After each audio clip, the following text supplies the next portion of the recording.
अस्सलाम वालेकुम। जो आप लोगों से मैंने बात करनी है वो ये है, सबसे मोस्ट इम्पोर्टेंट बात, कल के वीलॉग में मैंने कुछ बातें की हैं। उसके फ़ौरन बाद सुनील गावस्कर जो हिंदुस्तान के साबिक टेस्ट क्रिकेटर है और सबसे पहले टेस्ट क्रिकेट में 10,000 रन बनाने वाले हैं, उन्होंने भी वही बातें की हैं। इसके अलावा सबसे मोस्ट इम्पोर्टेंट बात ये है कि जो कोच है साउथ अफ्रीका ने, उसने जो स्टेटमेंट दिया है और जो लफ्ज़ यूज़ किया है ग्रोवल का, वो हिंदुस्तान में लोगों को हज़म नहीं हो रहा और वो उस पर काफ़ी शोर मचा रहे हैं। ठीक है, जाहिर सी बात है, ये बहुत बड़ी एम्बेरसमेंट है इंडियन क्रिकेट की कि जो है वो इस किस्म के उसने अल्फाज यूज़ किए हैं। लेकिन बात असल में कहने की ये है कि साउथ अफ्रीकन कोच ने साथ में ये भी कहा है कि हम तो सीरीज जीते हुए हैं, यानी कि उसने बड़े जो है ना दावे के साथ हिंदुस्तान की क्रिकेट को उनके घर में आके ना रौंदा है और उनकी लेगेसी जो थी क्रिकेट की, और जो वो क्रिकेट पे बहुत ज़्यादा हवा में उठते थे, तो उनके गुब्बारे में से उसने हवा निकाली है। पूरी साउथ अफ्रीकन टीम ने किया है। और इसके अलावा उनका जो घुमंड है, जो उनके गुब्बारे से हवा भी निकाली, एक तो उसने गुब्बारे से हवा निकाली, दूसरा उनका घुमंड भी तोड़ा। तो ये बड़ी जो है ना वो डिज़ास्टर चीज़ है इंडियन क्रिकेट के लिए। ठीक है, क्योंकि हार जीत गेम का ऐसा है, लेकिन जो एक लेगेसी उन्होंने बना ली थी ना, कि वो अनबीटेबल हो गए थे। देखिए मेरी बात सुने, जज्बात में आने से, और ये खुद इंडियन मीडिया में लोग मान रहे हैं कि भाई इंडिया को बेस्ट करना चाहिए और बेस्ट इंडिया ने गलत किया, तो तब वो उसने ये स्टेटमेंट दी है। देखिए कल मैंने एक बात आपको बोली थी बहुत इम्पोर्टेंट, और उससे मिलती जुलती बात अभी मैं, आप वीडियो आगे लाजमी देखिएगा। वो तो एक वीडियो उसकी देखिएगा सुनील गावस्कर की, और कल जो मैंने बात की थी ना मेरे इस वाले वीलॉग में और आगे वाले वीलॉग में भी करता रहूँगा, वो मैंने जो बात की वो मैंने ऐड की है। बातें बहुत सिमिलर है, लेकिन कहने का मकसद ये है कि मैंने वीडियो लंबी ना हो ज़्यादा, मैंने वो उसमें जो है ना वो शामिल नहीं किए कि उसमें मैं ऐड करूँ। कहाँ गए तुम्हारे मुल्क के थर्ड क्लास सनोला जर्नलिस्ट, जिसके इतने सब्सक्राइबर हैं, इतना उसके जो है ना वो आप सुपर चैट भेजते हो। कहाँ गया एजाज बाकरी, कहाँ गया बासित अली? कोई करके दिखा दे इस तरह का वीलॉग, इंडिया में बैठे हुए कोई करके दिखा देना इस तरह का वीलॉग। ठीक है, हालांकि उनकी तो अपनी टीम है। इसके बाद मेरे चैनल को सब्सक्राइब करना आपका हक बनता है कि मैंने जो बात एनालिसिस करता हूँ, वो एनालिसिस इतना परफेक्ट होता है कि वो साबिक टेस्ट क्रिकेटर और दुनिया के बेहतरीन दिग्गज किस्म के तजिए निगार करते हैं। क्या उसके बाद नहीं हक बनता? ठीक है ना? तो देखने वालों को ये है कि पूरी वीडियो देखें, तब आपको बात समझ में आएगी। ठीक है, दूसरी बात ये है कि पाकिस्तान का श्रीलंका से आज मैच हुआ। ठीक है ना? गौतम गंभीर जिस तरह से अपनी जो है ना मनमानी करता है ना, वो तो कहीं ना कहीं फिर भी कामयाब हो जाता है। ठीक है, लेकिन प्रॉब्लम ये है कि पाकिस्तान का एनसीए का director Aqib Javed, coach mic Hesson और पीसीबी का मोहसिन नकवी, जिसके जेर साया ये सब है, उन्होंने पाकिस्तान की T20 टीम को इतना ख़राब कर दिया है ना, इतना ख़राब कर दिया है कि उसका रिफ्लेक्शन पाकिस्तान की अमर्जिंग टीम में भी नज़र आया। सिचुएशन इनको रीड करना ही नहीं आती। अमर्जिंग में फाइनल में श्रीलंका के खिलाफ जो फाइनल मैच हुआ था, उसमें जो है पिच बॉलिंग सपोर्टेड पिच थी, 140 से 150 करना था, लेकिन जो आ रहा है वो स्ट्रोक खेल रहा है, जो आ रहा है वो स्ट्रोक खेल रहा है। क्यों? कि वो पीछे से मैसेज आया था एजाज जूनियर को कि तुमने इस इंटेंट पे क्रिकेट खिलानी है। लो, जिस मैच में भी 160 से 170 के दरमियान स्कोर होगा ना, उस पे पाकिस्तानी बैट्समैनों की अप्रोच डिफरेंट होगी। जहाँ 180 प्लस होंगे ना, वहाँ ये लोग पागल हो जाते हैं। आप समझ रहे हैं?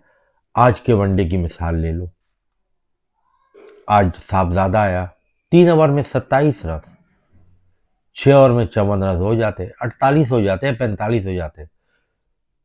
चमीरा की स्लोअर वन को, क्योंकि ऑफ स्टंप पे उसने, उसके पास स्ट्रोक सिलेक्टेड है, स्ट्रोक बनाने के आउट हो गया।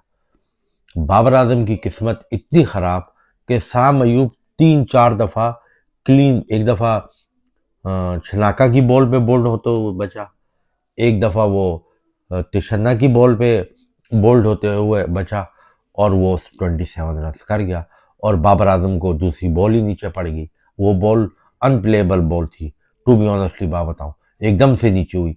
पूरे उन 20 ओवर पहली इनिंग के हुए, दूसरे ओवर का चौथा के पता नहीं कौन सा ओवर चल रहा था, पांचवा ओवर के तीसरा ओवर, ये नहीं कि पूरा मैच आगे भी आप देखिएगा तीसरा ओवर था कुछ, कि उस पर गेंद नीचे बैठ रहा ही नहीं था। अब आप हिसाब लगाएं।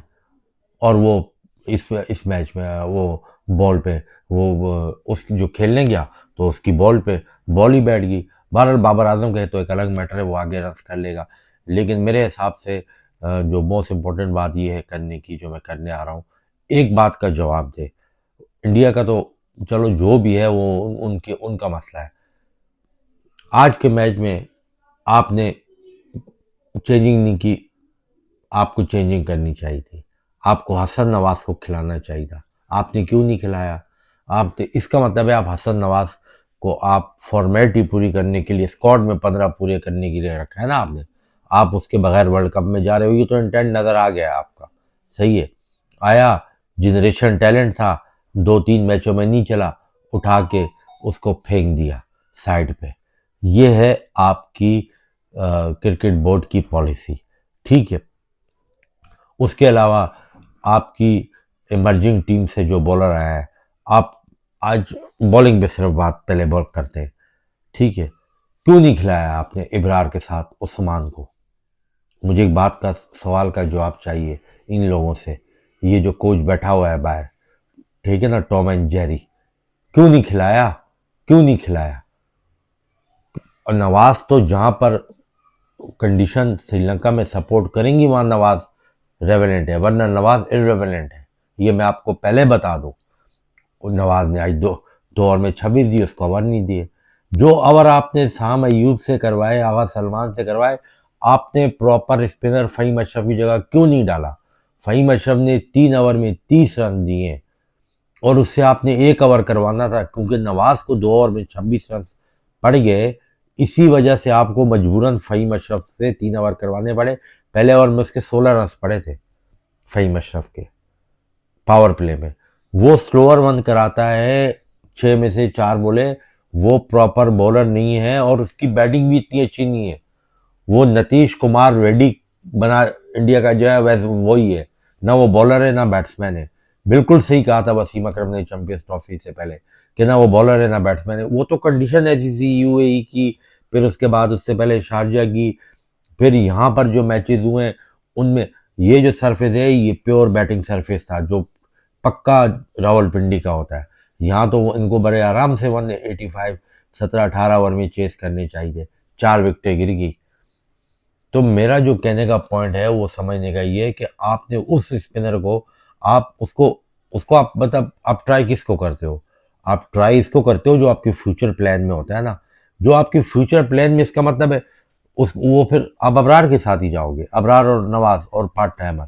इस तरीके से आप श्रीलंका में इंडिया का ऐसी टीमों से भी नहीं जीत सकते। मैं आपको लिख के देने को तैयार हूँ। आपको यूएसए वगैरह ये दूसरी तीसरी टीमें आपको जो है ना नबीबिया बहुत अच्छी साइड है, वो आपको पकड़ लेगी वहां पर, मैं आपको पहले बता रहा हूँ। आप प्रॉपर आप क्यों नहीं जाते उस हिकमत अमली से कि एक पेसर, आप 2 पेसर खिलाओ, 2 जनमन किस्म के आप स्पिनर खिलाओ, ठीक है ना। वसीम जूनियर का काम नहीं है, वसीम जूनियर जो है कई सालों से खेलता आ रहा है, उसके अंदर क्वालिटी नहीं है। वनडे के लिए चलो सही है कि 10 ओवर होता है, रिवर्सिंग होता है, अदरवाइज उसको आर्ट ही नहीं आता T20 बॉलिंग का। अहमद दानियाल बेस्ट ऑप्शन है, वो बांग्लादेश भी गया, वो फ्रेंचाइज लीग भी खेल चुका है, वो पाकिस्तान की इमर्जिंग में उसने जिस तरीके से 19वां ओवर करवाया था और सुपर ओवर करवाया था, बड़े से बड़ा बॉलर वो ओवर नहीं करवा सकता। आमिर वर्ल्ड कप में आपको सुपर ओवर में हरवा के चला गया था, जिसको वापस लाने के लिए आप सोशल मीडिया पे बड़ा शोर मचाते हो ना, आमिर को वापस लाओ। उसकी बैटिंग भी फ़हीम अशरफ से अच्छी है, अहमद दानियाल की। उसके वो मतलब यॉर्कर भी उसकी अच्छी है, उसको स्लोअर वन भी आती है, उसका पेस भी 135 प्लस का है। इस तरह का बॉलर आपको चाहिए, फील्डर वो गन फील्डर है, आपको इस तरह का फिट प्लेयर चाहिए। वो खाली T20 में नहीं, वो ODI में भी आपके काम आएगा। आप बनाने की कोशिश तो करो। आप 2 साल है आपके वर्ल्ड कप में ODI के, आप 2 साल उसको दो, आपको बेहतरीन, मैं कहता हूँ बॉलिंग, बैटिंग प्लस बॉलिंग, उसके बैटिंग में भी उसको कॉन्फिडेंट दो। आपको ऑलराउंडर मिल चुका है, बना बनाया मिल चुका है। ये पुराने चले हुए कारतूसों पे आप मत जाना। आप ये मत समझना कि हम बॉल यहाँ फेंकेंगे श्रीलंका में तो पड़ के गेंद उधर चली जाएगी।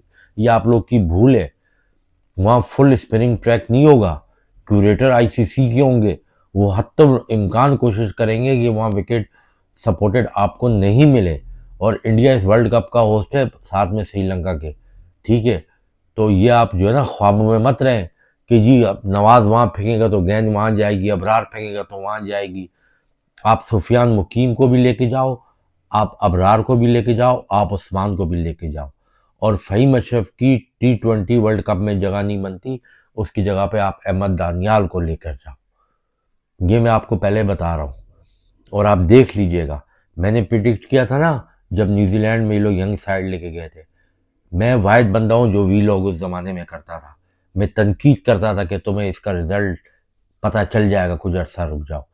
ये जितने भी जो है ना लैप डॉग्स थे ना, जो टीवी पे आके बातें करते हैं पाकिस्तान के, ये जर्नलिस्ट और दूसरे तीसरे, ये उस टीम को सपोर्ट कर रहे थे।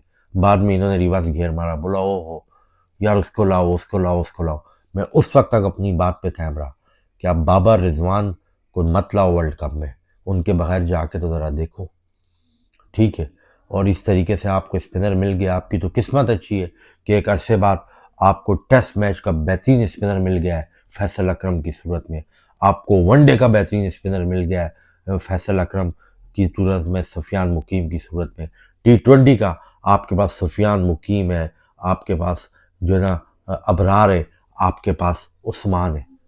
आप खिलाओ ना उसको, उसने हैट्रिक किया, आपने बाहर बिठा दिया।